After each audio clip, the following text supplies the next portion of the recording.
Ever feel a chill run down your spine when you think about keeping all your hard-earned crypto on an exchange? Like, what if the exchange gets hacked? What if it suddenly goes offline and you can't access your funds?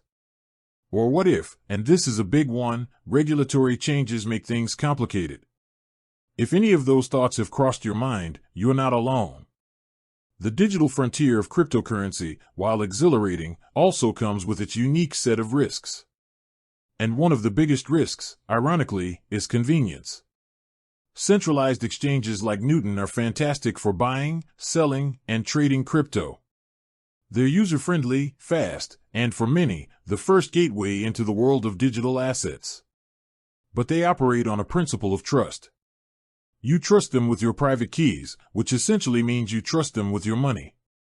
And while Newton, like many reputable exchanges, has robust security measures in place, no system is entirely impenetrable. History is littered with examples of even the most seemingly secure platforms falling victim to exploits. Remember Mt. Or more recently, FTX. These aren't just cautionary tales, they're stark reminders that while centralized exchanges offer unparalleled liquidity and ease of access, they also represent a single point of failure. This is where the concept of cold storage enters the picture, and it's not just a fancy term, it's a fundamental principle of self-custody in the crypto space.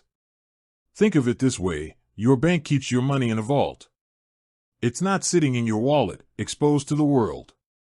Cold storage for crypto is the digital equivalent of that vault. It's about taking your digital assets offline, isolating them from internet-connected threats, and putting you, and only you, in complete control of your private keys. This means even if an exchange like Newton were to face an unforeseen event, your funds would remain safe and sound, accessible only by you.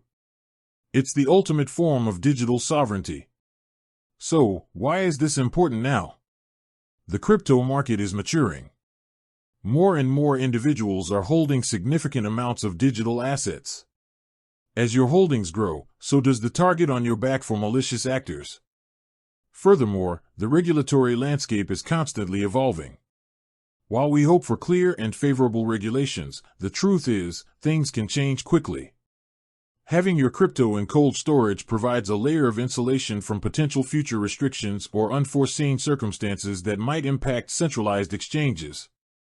It's about proactive risk management, safeguarding your financial future in a rapidly changing environment. Today, we're going to demystify the process of sending your crypto from Newton, a popular Canadian cryptocurrency exchange, to cold storage. We'll walk through every step, ensuring you understand not just how to do it, but why each step is crucial. This isn't just a technical tutorial, it's an educational journey into securing your digital wealth. Before we dive into the practical steps, let's quickly clarify what cold storage actually entails.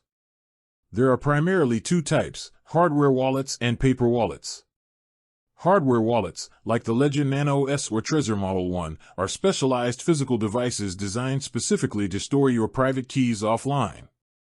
They look a bit like a USB stick.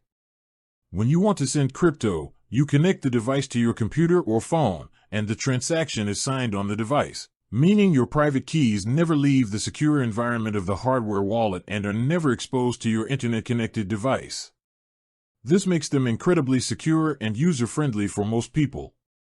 They offer a great balance of security and accessibility. Paper wallets are simply pieces of paper with your public and private keys printed on them, often as QR codes. They are arguably the coldest form of storage because they have no electronic components and cannot be hacked digitally. However, they come with their own set of risks. If the paper is lost, damaged, or stolen, your funds are gone forever. They also require a more advanced understanding of cryptographic principles to use securely, particularly when it comes to generating them offline to ensure no digital trace. For most users, especially those just starting with cold storage, hardware wallets are the recommended option due to their enhanced security features and ease of use. For the purpose of this guide, we'll primarily be focusing on hardware wallets as the go-to-cold storage solution. Now, let's get into the nitty-gritty of sending your crypto from Newton to your cold storage. This process will involve a few crucial stages, and it's essential to follow each one meticulously. Step 1. Setting up your cold storage device if you haven't already. This is the foundational step. If you already have a hardware wallet set up and ready to receive crypto, you can skip this part. But for everyone else, this is critical. When you first get a new hardware wallet, it will come with instructions to set it up. This typically involves initializing the device, turning it on and going through the initial setup wizard. Setting a PIN. This is a numerical password to access your device. Make sure it's strong and something you won't forget. Generating your recovery phrase, seed phrase. This is the most crucial part. Your hardware wallet will display a series of 12, 18, or 24 words. This is your master key to all the cryptocurrencies associated with that wallet. Write these words down on the recovery sheet provided, in the correct order, and store them in multiple secure, offline locations. Do not take a photo of it. Do not store it on your computer or cloud. If anyone gets this phrase, they can access all your funds. Treat it with the utmost care and secrecy. Verifying your recovery phrase. Most wallets will ask you to confirm a few words from your phrase to ensure you've written it down correctly. Don't skip this. Installing the necessary applications/firmware. Your hardware wallet will likely have a companion application on your computer or phone that allows you to manage your assets and install the specific cryptocurrency apps you need, e.g., Bitcoin app, Ethereum app. Make sure your device's firmware is up to date.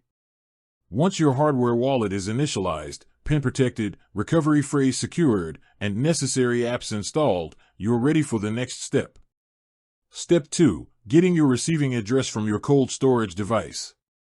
This is where you'll generate the specific address on your hardware wallet where you want to send your crypto.